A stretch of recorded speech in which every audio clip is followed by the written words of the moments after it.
Well, friends, very good morning, all of you. Welcome to Success Mantra by Jay Malik.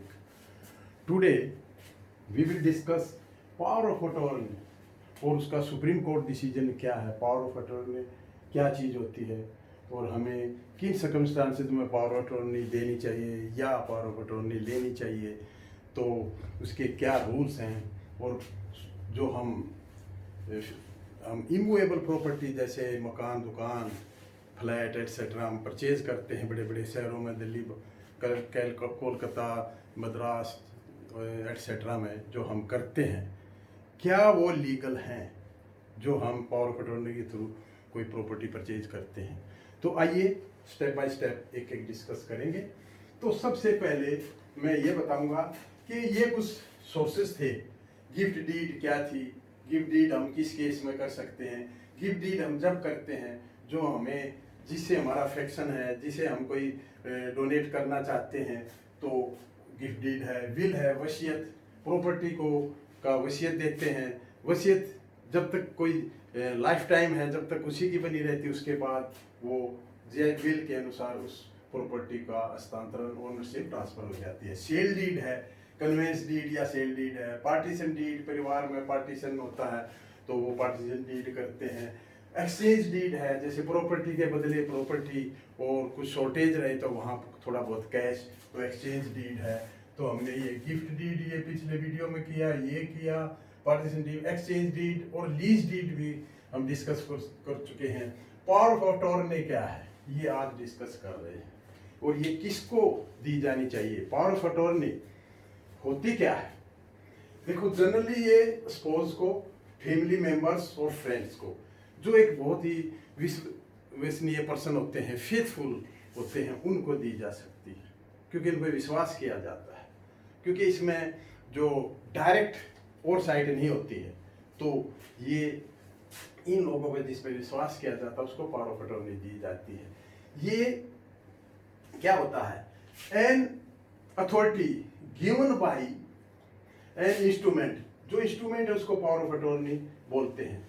One person, given by one person, which is that is called principal, and to whom power of attorney is given, who is called agent।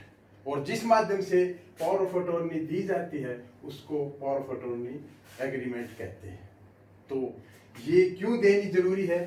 क्योंकि क्या, एक तो ये legal document होता है, और कई बार क्या होता है कि व्यक्ति जैसे एनआरआई है, कहीं दूर काम कर रहे हैं या बैठे हुए हैं और वो इंडिया में नहीं आ सकते, तो उनके लिए इम्पॉसिबल हो जाता है काम करना। तो कुछ काम की अधिकता, जो सारा काम कोई संभाल नहीं सकता, तो उसको वो चाहता है कि मेरा काम एलोकेट हो, मैं इसको डेलीगेट करूं, मैनेज करवाऊं किसी से। तो वो जो पर्सन मैनेज करता है उसको एजेंट कहते हैं, और जो ऑथोराइज करने वाला होता है वो प्रिंसिपल होता है। तो एक तो इसमें क्या है, इसके फायदे क्या हैं? एक तो फेथफुल व्यक्ति होना चाहिए, और अथॉरिटी जो दें, एक तो ये लीगल डॉक्यूमेंट हो जाता है, दूसरा ये कन्वीनियंस फैक्टर है, इसमें काम करता है कि आसानी से बिजनेस या कोई भी चीज़ वो संभाल सकता है, सेल परचेज कर सकता है। और कई बार क्या होता है, फिजिकल इनकेपेबिलिटी होती है, आदमी फिजिकली वहाँ नहीं पहुँच पाता, या मेंटल इल हेल्थ है, वो नहीं संभाल पाता, तो ये पावर ऑफ अटॉर्नी के फायदे हैं, मेरिट हैं, पावर ऑफ अटॉर्नी दी जाती है। अब इसके कुछ डीमेरिट हैं। डीमेरिट में हम क्या करते हैं, देखते हैं कि एक तो इस पे डायरेक्ट नो डायरेक्ट ओवरसाइट, निगरानी डायरेक्ट नहीं होती है, और कई बार व्यक्ति इसमें मिस रिप्रेजेंटेशन कर जाता है या फ्रॉड भी कर सकता है।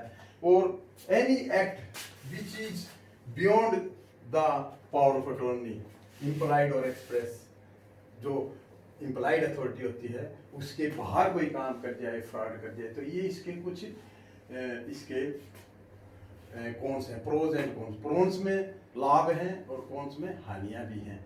तो इसलिए हमें जब भी पावर ऑफ अटॉर्नी देनी हो तो जनरली बहुत ही फेथफुली या तो स्पाउस को या फैमिली मेंबर को या फ्रेंड्स को दी जाती है। तो अब ये देखिए, पावर ऑफ अटॉर्नी क्या होता है, बड़े बड़े सिटीज में जैसे दिल्ली, कोलकाता, चेन्नई एक्सेट्रा में जमीन भी लोग पावर ऑफ अटॉर्नी के माध्यम से खरीदना शुरू कर देते हैं, जो कि सुप्रीम कोर्ट का जो डिसीजन है वो इसके बिल्कुल अगेंस्ट है। क्योंकि अगर कोई पावर ऑफ अटॉर्नी के थ्रू अगर कोई चीज खरीदी जाती है तो जब तक उसका, सुप्रीम कोर्ट ये कहता है, जब तक उसका सेल डीड या कन्वेंस डीड नहीं बनती और स्टैंप ड्यूटी और रजिस्ट्रेशन चार्ज नहीं पे किए जाते, तब तक वो प्रॉपर्टी का ओनरशिप का उसका मालिक नहीं बन सकता है। ये clear cut decision supreme court का आ चुका है। अब अगर इसको देखा जाए तो पावर ऑफ अटॉर्नी 2 टाइप की होती है, एक तो जनरल पावर ऑफ अटॉर्नी और एक होती है स्पेशल पावर ऑफ अटॉर्नी। ये 2 तरह की मेनली पावर ऑफ अटॉर्नी होती है। वैसे 4 तरह की होती है, लेकिन मेनली आप 2 तरह की मानो, क्योंकि special power of attorney, limited power of attorney और स्प्रिंग पावर ऑफ अटॉर्नी ये एक टाइप की है। तो ये जनरल पावर ऑफ अटॉर्नी में मैक्सिमम पावर ऑफ डेलीगेशन किया जाता है। वो बिजनेस को चला सकता है, वो प्रॉपर्टी सेल परचेज सारा एग्रीमेंट में होता है। लेकिन स्पेशल पावर ऑफ अथॉरिटी में स्पेसिफिक होता है, स्पेसिफिक, ये स्पेसिफिक और टास्क, इसमें स्पेसिफिक टास्क है। अगर वो टास्क खत्म हो गया, वो काम पूर्णतया समाप्त हो गया, तो वो special power of attorney automatically उसका एंड हो जाता है।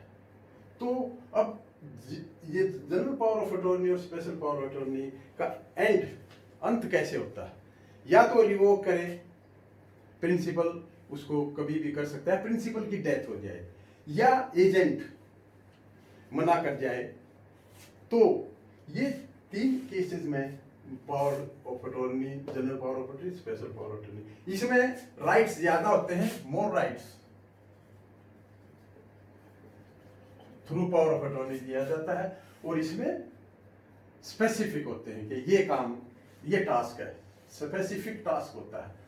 तो मेरा कहने का मतलब ये है कि पावर ऑफ अटॉर्नी दी जाती है, लेकिन इसमें अगर आप कोई प्रॉपर्टी खरीदते हैं, मैंने ये जो वीडियो बनाया ये सिर्फ इसीलिए बनाया है, सुप्रीम कोर्ट के डिसीजन को मद्देनजर रखते हुए बनाया है, कि अगर आप दिल्ली जैसे शहर में प्रॉपर्टी पावर ऑफ अटॉर्नी से खरीदते हैं तो वो इलीगल है, ओनरशिप आपको उसकी नहीं मिलती जब तक सेल डीड तैयार नहीं की जाती, उसका रजिस्ट्रेशन नहीं होता, तब तक आप उस प्रॉपर्टी के आप मालिक नहीं हो सकते।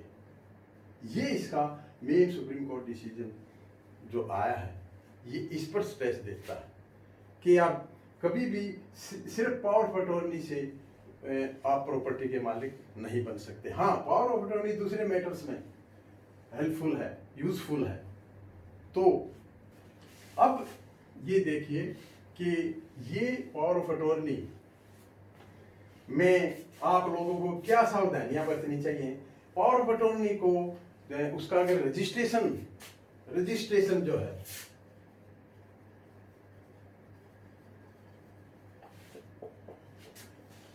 मैंडेटरी, नो मैंडेटरी,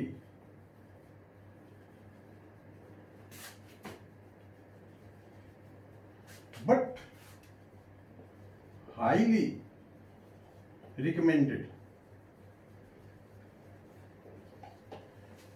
इसका रजिस्ट्रेशन कंपलसरी नहीं है, लेकिन इसका ये हाईली रिकमेंडेड की जाती है क्योंकि वो एक एविडेंस, क्योंकि उसमें स्टैंप ड्यूटी, रजिस्ट्रेशन चार्जेस पे किया जाता है कि एविडेंस बनता है। कोर्ट में कभी आपको कोई डिस्प्यूट होता है तो वो तब काम आते हैं, इसलिए पावर ऑफ अटॉर्नी को हमेशा स्टैंप ड्यूटी पे करके रजिस्ट्रेशन उसका अवश्य कराना चाहिए। तो ये था पावर ऑफ अटॉर्नी के बारे में। तो हमने पावर ऑफ अटॉर्नी किया। अब एक ट्रांसफर डीड के बारे में भी लगे हाथ बता देते हैं। ट्रांसफर डीड क्या होता है?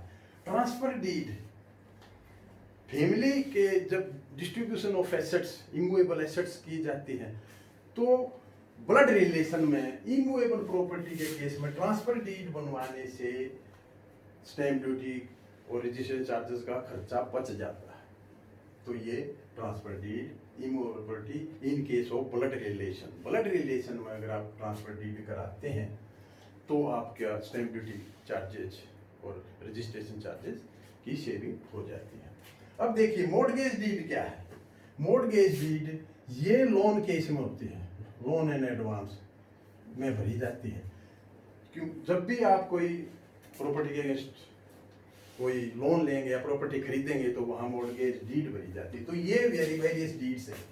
तो ये मैंने इन डीड्स के बारे में बताया, पावर ऑफ अटॉर्नी के बारे में बताया, सुप्रीम कोर्ट डिसीजन के विषय में बता दिया कि पावर ऑफ जनरल, दो टाइप की general power of attorney, special power of attorney है। इसमें मोर राइट्स हैं, इसमें स्पेसिफिक राइट है। इसका रजिस्ट्रेशन मेरा मानना है अवश्य कराना चाहिए। तो friends, take care of your health. Thank you.